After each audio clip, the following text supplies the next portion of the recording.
First ever factory outlet Mukunda jewelleries Kukatpally, Khammam, Kothapet, Somajiguda, Hanamkonda and Suchitra. అందరికీ నమస్కారం. నా పేరు మాధురి. మీరు చూస్తున్నది సుమన్ టీవీ నెట్వర్క్.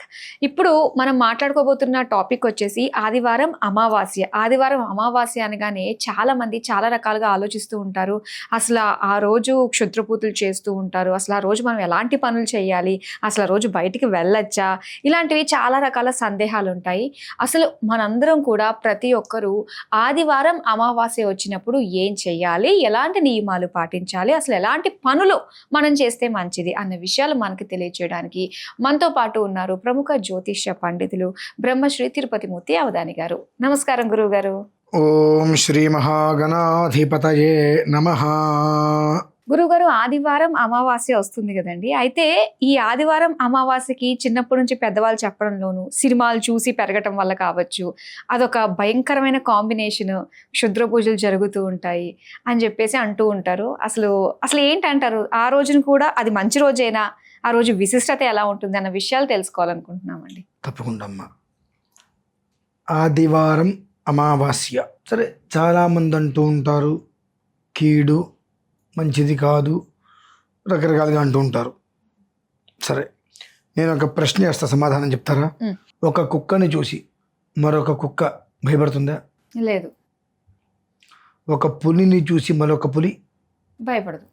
సింహాన్ని చూసి మరొక సింహం లేదు. ఒక ఏనుగుని చూసి మరొక ఏనుగు, ఒక దోమని చూసి మరొక దోమ లేదు. ఒక చీమని చూసి మరొక చీమ భయపడవు అవి. కానీ ఒక మనిషిని చూసి మాత్రం మరొక మనిషి భయపడతారు. సో అంటే కీడు అయినా ఏదైనా ఉన్నది కేవలం మన దగ్గరే, మన ఆలోచన, మన మైండ్ సెట్. దాన్ని అనుసరించే ప్రమాదములు అనేటువంటివి ఉన్నాయి. భూమి మీద ఏ జంతువు వలన కానీ ఏ కీటకం వలన కానీ ప్రమాదం లేదు. కేవలం ప్రమాదం అనేటువంటిది మనిషి వలన మాత్రమే పొంచి ఉన్నది. అటువంటి మనిషి వచ్చి అమావాస్య కీడు అని చెబుతుంటే మనం ఎలా నమ్ముతామండి? అమావాస్యకి కీడు అనేటువంటి కాదు. సంవత్సరం మొత్తంలో ఒక 2 లేక 3 అమావాస్యలు యోగకరణాలతో వస్తాయి. అసలు యోగకరణం అంటే ఏమిటి, అమావాస్యకి యోగకరణానికి ఏమిటి సంబంధాలు మనం చూసుకోవాలి. ఆదివారం వచ్చింది, శనివారం వచ్చింది, మంగళవారం వచ్చింది, వస్తుంది, మార్చగలవా? లేదు. వచ్చిన దాన్ని నీకు కావాల్సినట్టు నువ్వు మార్చుకో. వచ్చింది చండాలమైందని చెప్పడం దేనికి? అసలు మనలో లేని చండాలం తిథిలో ఉందా, వారంలో ఉందా, నక్షత్రంలో ఉందా, యోగంలో ఉందా, కరణంలో ఉందా? ఎక్కడుంది? ఎక్కడ లేదు కదండి. మరి ఎక్కడుందా చండాలం అంతా? మనలోనే. మనలో ఉన్న చండాలాన్ని దానిలో ఉందని చెప్పాల్సిన కర్మ ఏంటంటే ఇంకా అది ప్రధానం. పోతే 2, భారత యుద్ధానికి విజయ ముహూర్తం కోసం శ్రీకృష్ణ పరమాత్మ అమావాస్య రోజు నాడు విజయ ముహూర్తం పెట్టారు. దాన్ని కాదు అని చెప్పడానికి ఎంతకన్నా గొప్పవాళ్ళమా మనము? కాదు. మరి ఎందుకు కాదని చెప్తున్నాం అంటే మాకు తెలియదు, వినే మీకు అసలు తెలియదు. మీకు అసలు తెలియదు కాబట్టి మేము చెప్పిందే వేదం. అవును. మాకు తెలియదు అన్న విషయం మీకు తెలియదు. మీకు అసలు తెలియదు కాబట్టి మా దగ్గరకు వచ్చారు. మా దగ్గరకు వచ్చారు కాబట్టి ఏదో ఒకటి చెప్పాలి. చెప్పకపోతే మాకు తెలియదు అనుకుంటారు మీరు. కాబట్టి మాకు తోచింది చెప్పాం, అదే వేదం. ఓకే, నడిచేది అది. వాస్తవికత అనేటువంటి దాని జోలికి కూడా ఎవరు వెళ్ళట్లేదమ్మా.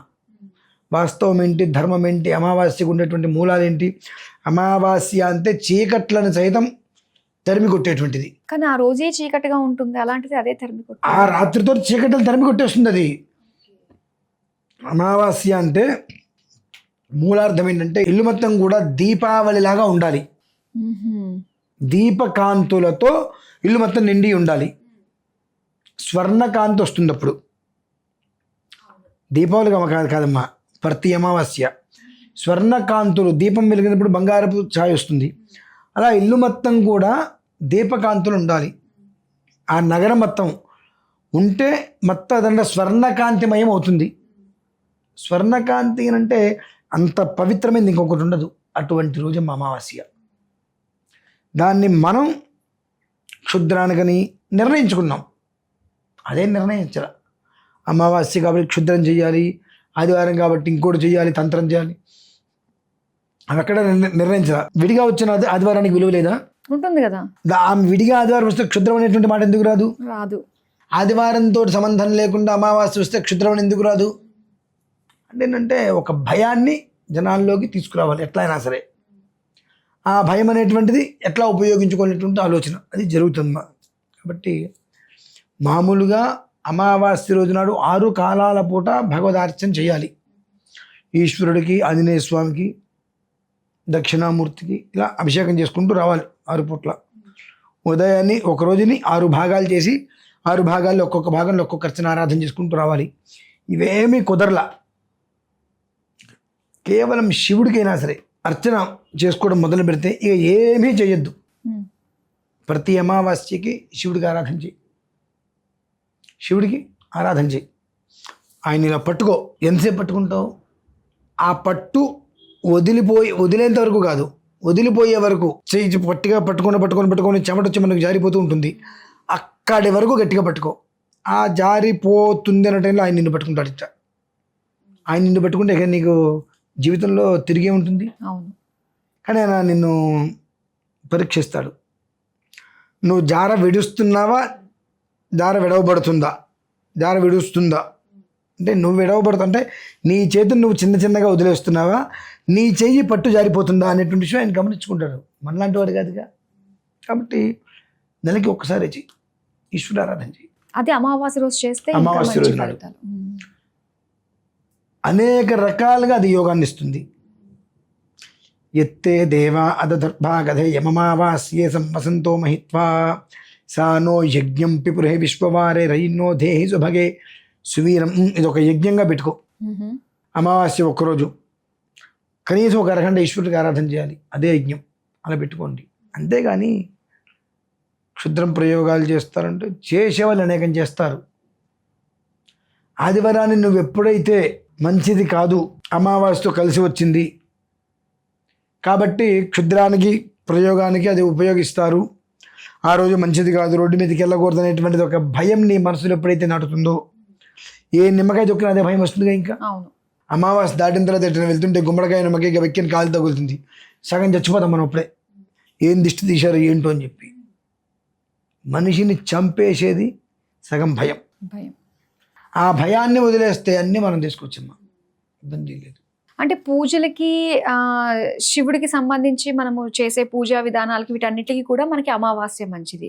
ఏ పూజ ఏ రోజు ఎట్లయినా చేసుకోవచ్చు. అమావాస్య అనేటువంటిది వచ్చింది అంటే ఒకదానికి చివర ఒకదానికి మొదలు, మాసానికి చివర మాసానికి మొదలు. మాసం రేపటి నుంచి మొదలు కావాలంటే వాళ్ళ అమావాస్య చివరి కావాలి. ఇవాళ అమావాస్య చివరైతే రేపటి నుంచి మొదలవుతుంది. ఆద్యంతములు అంటారు దాన్ని, ఆద్యంతములు అంటారు. అమావాస్య నుంచి పాడ్యమికి ఒకటే రోజు, పాడ్యమి నుంచి అమావాస్యకి 29 రోజులు, మళ్ళీ ఇలా తిరిగి రావాలిగా. ఈ వెలుతురు అనేటువంటిది అప్పటి వరకు మనల్ని కాపాడుకుంటూ రావాలి, దానికి మూలం. కాబట్టి ఐశ్వర్య ప్రదాత ఈశ్వరుడు. ఆ ఈశ్వరుని పట్టుకుంటే ఐశ్వర్యం సంప్రాప్తం అవుతూ ఉంటుంది. ఆ ఐశ్వర్యంతో నీకు కావాల్సిందని నువ్వు ఏదైనా తెచ్చుకోవచ్చు. మనందరం డబ్బు ఉంటే ఏదైనా చేయొచ్చు, డబ్బు ఉంటే ఏదైనా చేయొచ్చు అనుకుంటాం. డబ్బు ఉన్నా ఏమీ చేయలేం. ధైర్యం ఉంటే ఏదైనా చేయొచ్చు. ఐశ్వర్యం అనేటువంటి దాంట్లో అర్థము ఆయుష్షు, వర్చస్సు, యశస్సు, తేజస్సు, ప్రజ్ఞ. అదే ధైర్యం. ఆ రూపంలో వస్తుంది. మనం ఏదైనా చేయొచ్చుకప్పుడు నిలబడగలుగుతాం. అలా కాదు అనుకుంటే మన పరిస్థితి ఏంటండి? అదే మనం గమనించుకోవాలి. ఇది ఏమిటి అమావాస్య వచ్చేసింది దానంటే, యావత్ ప్రపంచంలో కేవలం ఒక మనిషిని చూసే మరొక మనిషి భయపడుతున్నాడు, కానీ ఎక్కడ ఏదీ లేదు. కాబట్టి కీడు, కుళ్ళు, కుతంత్రం అన్నీ కూడా ఎవరి దగ్గర ఉన్నాయి? మనిషి దగ్గరే. కాబట్టి ఈ తిథి మంచిది కాదు అని చెప్పడానికి మనకు అర్హత లేవు. నందతిథి, రిక్తతిథి, భద్రతిథి అని మూడు ఉంటాయి, 3 రకాలుగా. అంతేగాని చండాలపు తిథి, క్షుద్రతిథి, కీడు తిథి అంటానికి లేవమ్మా. అవన్నీ మనమే పెట్టుకున్నాం. మన అవసరానికి తగ్గట్టుగా ఎదుటి మనిషిని భయపెడితేనే మనం నిలబడతాం అనేటువంటివి పెట్టుకొని, ఎదుటి మనిషిని భయపెట్టే పరిస్థితుల్లో ఇవన్నీ పెట్టడం వల్ల ఇలా జరిగింది. లేదంటే శ్రీకృష్ణ పరమాత్మ యుద్ధానికి ముహూర్తం పెడితే మనమెవరం అమ్మా అమావాస్య కీడు అని చెప్పుకోవడానికి? సంవత్సరం మొత్తంలో 2వ 3వ అమావాస్య ఒక ద్విగుణీకృతంగా వస్తుంది. ఎందుకు వస్తుంది అని అంటే మన ధర్మాన్ని ఉల్లంఘించి స్వ ఉపకారార్థం అంటే పరోపకారార్థం ఇదం శరీరం, దాన్ని పక్కన పెట్టేసేసి స్వ ఉపకారార్థమే శరీరం, నా సొంత విషయాల కోసము, నా సొంత పనుల కోసము, నా సొంత మనుషుల కోసమే నా శరీరం అన్నట్టుగా మనం నేను గొప్పవాడిని చెప్పుకోండి ఎదుటివాడిని వెధవాన్ని చేయాలి. వెధవాన్ని చేస్తేనే మన గొప్పతనం బయటపడుతుంది. అటువంటివి కొన్ని ప్రాయశ్చిత్తం లేనటువంటి దోషాలు మనం చేస్తూ ఉంటాం. ఊరికే తిడుతూ, ఎట్లా తిడుతూ ఉంటాం? శనిలా దాపరించాడరా మనకు, రామేశ్వరంలో శనేశ్వరం వదలలేదు, అసలు ఆయన నిన్నేం చేశాడు, ఇట్లా అనవసరమైన పదాలు మనం వాడుతూ ఉంటాం. మన పెద్దవాళ్ళు నోరా వీపుకి చేటు అంటూ ఉంటారు. కొన్ని మాటలు మాట్లాడితే వీపు మీద కొడుతుంటారు కదా, అదనమాట. ఇటువంటి కొన్ని అనవసరమైన పదాలు వాడటం వల్ల ఏమవుతుంది, మనిషికి నానా రకాల ఇబ్బందులు ఎటువంటి అనుభవించక మనిషి తప్పదు. అటువంటిది వాడు ఒక్కడు చేసిన పనికి కుటుంబం మొత్తం రోడ్డు మీద పడకూడదు. కాబట్టి సంవత్సరం మొత్తంలో ఒక 2-3 అమావాస్యలు కొన్ని రకాలైనటువంటి విధానంతో అనుసంధానంతో వస్తాయి. కాబట్టి ఆ రోజు నాడు కొన్ని ప్రాయశ్చిత్తాలు చేసుకుంటే అది కుటుంబానికి అందకుండా అదేదో ఆ కర్మ మన ఒక్కరిని అనుభవించి బయటపడతాం. అంతేగాని ఏ అమావాస్య కీడు కాదు, ఏ అమావాస్య చండాలవంతకన్నా కాదు. కీడైనా చండాలమైనా దౌర్భాగ్యమైనా ఏదైనా నిష్ట దరిద్రం మనమే. కాబట్టి మన మెదడుని మనం జాగ్రత్తగా పెట్టుకుంటే అన్నీ సవ్యంగానే ఉంటాయి. మన మెదడు మనకు సరిగ్గా లేకపోతే ఏది మనకు సరిగ్గా కనిపించదు. కాబట్టి చూసే చూపు బాగుంటే అంతా బాగుంటుంది. చూపే సరిగ్గా లేకపోతే, ఆలోచన సరిగ్గా లేకపోతే మనిషి ఎదగలేడమ్మా. నిత్యము కూడా కుడితిలో పడ్డ ఎలకలాగా గిలగిల్లాడుతూనే ఉంటాడు. కనుక ఈ అమావాస్య చండాలము, ఈ అమావాస్య మంచిది, ఇది బంగారము, ఇది వజ్రం, ఇది వైఢూర్యం అనక్కర్లా. అమావాస్య అంతేనే చీకట్లని పూర్తిగా తరిమి కొట్టి శుభయోగాన్ని అందించేటువంటి శుభ గడియ. దృష్టిలో ఉంచుకొని ఈశ్వరారాధన చేసుకోండి. ఏ రకంగా అయినా చేసుకోండి ఈశ్వరారాధన. అంటే పలానా తిథులు ఈ వారాలతో కలిసి వచ్చినప్పుడు ఇలాంటిది మనం చేసుకుంటే మనకి ఇంకా రెట్టింపు అవుతుంది అన్నవి కొన్ని ఉంటాయి కదండి. సో అలాంటిది ఆదివారం అమావాస్యలో మనం చేసుకోదగినవి ఏమన్నా ఉన్నాయా అన్నట్టుగా నేను అదే చెప్తున్నానమ్మా. ఆదివారం ఎప్పుడు వస్తూనే ఉంటుంది. అమావాస్య కూడా ఆదివారం సంవత్సరానికి చోటుకి 5-6 వస్తూ ఉంటాయి. కాలగమనంలో చక్ర గమనంలో తిరిగి వచ్చింది అదంతే. దానికి వచ్చేటువంటి యోగ కరణాలు ఉంటాయి. ఆ యోగ కరణాలు బయటకు అన్ని చెప్పకూడదు. అవి ఆ యోగం ఇది, కరణం ఇది అని చెప్పకూడదు. కనుక ఈ వారంతో కూడి వచ్చిందని చెప్పడం. ఓకే. అంటే ఆ యోగ కరణాలు చెబితే ఒక్కొక్కసారి కొన్ని బయటికి చెప్పరాని ఉంటాయి. అందులో అవి వచ్చినప్పుడు చెబితే మనం భయపెడుతున్నారు అన్నట్టుగా మాట్లాడతారు. కాబట్టి ఆ యోగ కరణాలు చెప్పకుండా దీంతో వచ్చింది కాబట్టి ఈ పని చేసుకుని అంటాం. ఓకే, ఈ అమావాస్య ఆదివారం కీడు, ఈ మాటలు దేనికి అవసరం లేదు. అలాగా అమావాస్య ఆదివారం అత్యున్నతమైనటువంటి శుభయోగం, కీడు ఇవన్నీ చెప్పాల్సిన అవసరం లేదు కదా. నువ్వు చెప్పేది చెప్పు. వాళ్ళ జీవితంలో ఇంకేదైనా మార్పులు చేర్పులు కావాలన్నా నీ దగ్గరకు వస్తారు, మాట్లాడతారు. అంతేగాని నువ్వేదో గొప్పగా చెప్పాలని చెప్పేది. కీడు ఇంత బ్రహ్మాండంగా వచ్చింది, భజగోవిందం వచ్చింది, క్షుద్రం చేశారు, తంత్రం చేశారంటే అమావాస్య రోజు నాడు క్షుద్రం చేస్తే మాత్రమే పనిచేస్తుందా? పౌర్ణమి రోజు నాడు క్షుద్ర ప్రయోగం చేసి అది ఎంతవరకు పనిచేస్తుందో చూపించమంటారా? అలాంటిది ఏమీ లేదు. తిథులతో సంబంధం ఏమీ లేదు. అది అధో పని ఎప్పుడు చేసినా అధో పని అంతే.